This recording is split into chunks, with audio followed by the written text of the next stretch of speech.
ನಡು ರಸ್ತೆಯಲ್ಲೇ ಬಸ್ ಒಂದು ಹೊತ್ತು ಉರಿದಿದೆ. ಬಿಎಂಟಿಸಿ ಬಸ್ ನಡು ರಸ್ತೆಯಲ್ಲೇ ಹೊತ್ತಿ ಉರಿದಿದೆ. ಎಂಜಿ ರೋಡ್ನಲ್ಲಿ ಧಗಧಗನೆ ಉರಿದ ಬಿಎಂಟಿಸಿ ಬಸ್.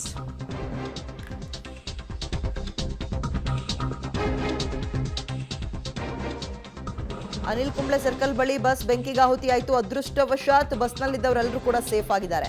ರೋಸ್ ಗಾರ್ಡನ್ ನಿಂದ ಶಿವಾಜಿನಗರದ ಕಡೆಗೆ ಆ ಬಸ್ ಹೋಗ್ತಾ ಇತ್ತು. ಚಾಲಕನ ಸಮಯ ಪ್ರಜ್ಞೆಯಿಂದ ದೊಡ್ಡ ಅನಾಹುತ ತಪ್ಪಿದೆ. ಬಸ್ನಲ್ಲಿ ಸುಮಾರು 30 ಜನ ಪ್ರಯಾಣಿಕರು ಪ್ರಯಾಣ ಮಾಡ್ತಾ ಇದ್ರು. ಬಸ್ನ ಎಂಜಿನಲ್ಲಿ ಬೆಂಕಿ ಕಾಣಿಸ್ಕೊಳ್ತಾ ಇದ್ದಂತೆ ಎಚ್ಚೆತ್ತ ಡ್ರೈವರ್ ಏನ್ ಮಾಡಿದ್ರು, ಪ್ರಯಾಣಿಕರನ್ನ ಇಳಿಸೋ ಕೆಲಸವನ್ನ ಮಾಡಿದ್ದಾರೆ. ಡ್ರೈವರ್ ಮತ್ತು ಕಂಡಕ್ಟರ್ ಇಬ್ಬರಿಗೂ ಕೂಡ ಹ್ಯಾಟ್ಸ್ ಆಫ್ ಹೇಳಲೇಬೇಕು. ಬಹುಶಃ ಏನೋ ತಾಂತ್ರಿಕ ದೋಷ ಕಂಡು ಬಂದಿರುತ್ತೆ. ಇಂಜಿನಲ್ಲಿ ಇದ್ದಕ್ಕಿದ್ದಂಗೆ ಬೆಂಕಿ ಕಾಣಿಸ್ಕೊಳ್ಳುತ್ತೆ. ಚಾಲಕನ ಸಮಯ ಪ್ರಜ್ಞೆಗೆ ನಿಜಕ್ಕೂ ಹ್ಯಾಟ್ಸ್ ಆಫ್ ಹೇಳಬೇಕು. ಬಸ್ನಲ್ಲಿ ಸುಮಾರು 30 ಜನ ಪ್ರಯಾಣವನ್ನು ಬೆಳೆಸ್ತಾ ಇದ್ರು. ನಡು ರಸ್ತೆಯಲ್ಲೇ ಬಸ್ಸು ಬಿಎಂಟಿಸಿ ಬಸ್ ಹೊತ್ತು ಉರಿದಿರುವ ಘಟನೆ ನಡೆದಿದೆ.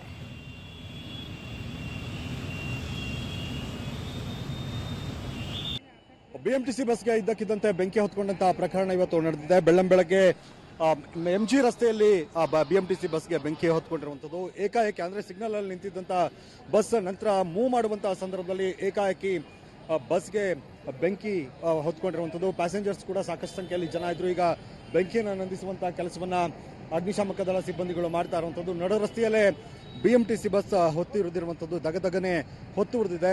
ಯಾವಾಗ ಒಂದು ರೀತಿ ಬೆಂಕಿ ಕಾಣಿಸ್ಕೊಂಡಿದೆ ಮತ್ತೆ ಹೊಗೆ ಬರೋದಕ್ಕೆ ಶುರುವಾಯಿತು, ಕೂಡಲೇ ಏನು ಪ್ಯಾಸೆಂಜರ್ಸ್ ಇದ್ರು, ಪ್ರಯಾಣಿಕರಿದ್ರು, ಅವರೆಲ್ಲರನ್ನೂ ಕೂಡ ಕೆಳಗಿಳಿಸುವಂತ ಕೆಲಸವನ್ನ ಡ್ರೈವರ್ ಮತ್ತೆ ನಿರ್ವಾಹಕರು ಮಾಡಿದ್ದಾರೆ. ಯಾರಿಗೂ ಕೂಡ ಅಂದ್ರೆ ಯಾವುದೇ ರೀತಿಯಂತ ಅಪಾಯ ಇಲ್ಲದೆ ಎಲ್ಲರೂ ಕೂಡ ಪಾರಾಗಿರುವಂಥದ್ದು. ಈಗ ನಮ್ಮ ಜೊತೆಗೆ ನಿರ್ವಾಹಕರು ಇದ್ದಾರೆ, ಹಾಗೆ ಏನು ಡ್ರೈವರ್ ಕೂಡ ಇಲ್ಲೇ ಇದ್ದಾರೆ, ಚಾಲಕರು. ಅವ್ರನ್ನೂ ಕೂಡ ಮಾತಾಡ್ತೀನಿ ಏನು ಹೇಳ್ತಾರೆ ಅನ್ನುವಂಥದ್ದು. ಯಾಕಂದ್ರೆ ಪ್ರಯಾಣಿಕರು ಸಾಕಷ್ಟು ಸಂಖ್ಯೆಯಲ್ಲಿ ಪ್ರಯಾಣಿಕರಿದ್ದಂಥ ಹಿನ್ನೆಲೆಯಲ್ಲಿ ಏನಾದರೂ ಅಪಾಯಗಳು ಆಯ್ತಾ ಅನ್ನುವಂಥದ್ದನ್ನು ಅವ್ರನ್ನೇ ಕೇಳಿ ತಿಳ್ಕೊಳ್ಳೋಣ. ಈಗ ಏನು ಪೊಲೀಸರು ಕೂಡ ವಿಚಾರಣೆಯನ್ನು ಮಾಡ್ತಿದ್ದಾರೆ, ಅಂದ್ರೆ ಏನು ಪ್ರಾಥಮಿಕವಾಗಿ ಮಾಹಿತಿಯನ್ನು ಕಲೆ ಹಾಕುವಂಥ ಕೆಲಸವನ್ನು ಕೂಡ ಮಾಡ್ತಾ ಇರುವಂಥದ್ದು. ಈಗ ನಮ್ಮ ಜೊತೆಗೆ ಚಾಲಕರಿದ್ದಾರೆ, ಅವ್ರನ್ನ ಮಾತಾಡ್ತೀನಿ. ಸರ್, ಎಷ್ಟು ಗಂಟೆಗೆ ಆಯಿತು, ಏನಾಯಿತು ಸರ್ ಇದು? 9 ಗಂಟೆ ಆಯ್ತು ಸರ್. 9:05ಕ್ಕೆ ಆಯಿತು. ಏನಿಲ್ಲ, ಆಫ್ ಮಾಡಿದ್ರಿ ಗಾಡಿ. ಸ್ಟಾರ್ಟ್ ಮಾಡೋಕ್ಕೆ ಸಿಗ್ನಲಲ್ಲೇ ಆಫ್ ಮಾಡಿದ್ರಿ. ಸ್ಟಾರ್ಟ್ ಮಾಡೋಕ್ಕೆ ಹೋಗಿದ ತಕ್ಷಣ ಸ್ಟಾರ್ಟ್ ಆಗಿಲ್ಲ. ಮತ್ತೆ ಇದು ಆಫ್ ಮಾಡಿ, ಸ್ವಿಚ್ ಆಫ್ ಮಾಡಿ ಆನ್ ಮಾಡಿ ಸ್ಟಾರ್ಟ್ ಮಾಡಿದರೆ ಒಂದೇ ಸರಿ ಬೆಂಕಿ ಹತ್ಕೊಂಡ್ಬಿಡ್ತು. ಜನ ಇದ್ದೀರಾ ಸರ್? ಪ್ಯಾಸೆಂಜರ್ಸ್ ಇದ್ರು 30 ಜನ ಮೇಲೆ ಇದ್ರು ಸರ್.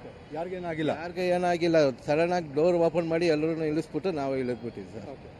ಇಳಿದ್ಬಿಟ್ಟು ಫೈರ್ ಸೆಕ್ಷನ್ ಫೋನ್ ಮಾಡಿ ಒಂದೇ ಸಲ ಬೆಂಕಿ ಹೊಗೆ ಬಂದ್ಬಿಡ್ತಾ, ಹೆಂಗೆ ಜೋರಾಗಿ ಬಂದ್ಬಿಡ್ತು ಸರ್ ಬೆಂಕಿ. ಏನಿರ್ಬೋದು ಸರ್, ಏನಕ್ಕೆ ಹಿಂಗಾಗಿರ್ಬೋದು ಅನ್ಸೋದು ನಿಮಗೆ? ಏನಿಲ್ಲ ಸರ್, ಗಾಡಿ ಪರ್ಫೆಕ್ಟ್ ಗಾಡಿ ಇದು, ಏನಿಲ್ಲ ಪ್ರಾಬ್ಲಮ್. ಪರ್ಫೆಕ್ಟ್ ಆಗಿತ್ತು. ಡಿಪಾರ್ಟ್ಮೆಂಟಲ್ಲಿ ಎಲ್ಲ ಚೆಕ್ ಮಾಡಿನೇ ಕಳಿಸ್ತಾರೆ. ಸಡನ್ ಆಗಿ ಈ ಸ್ಟಾರ್ಟ್ರಿ ಏನಾದ್ರು ಬೆಂಕಿ ಹತ್ತಿದೆಯೋ ಏನೋ ಗೊತ್ತಿಲ್ಲ ಸರ್.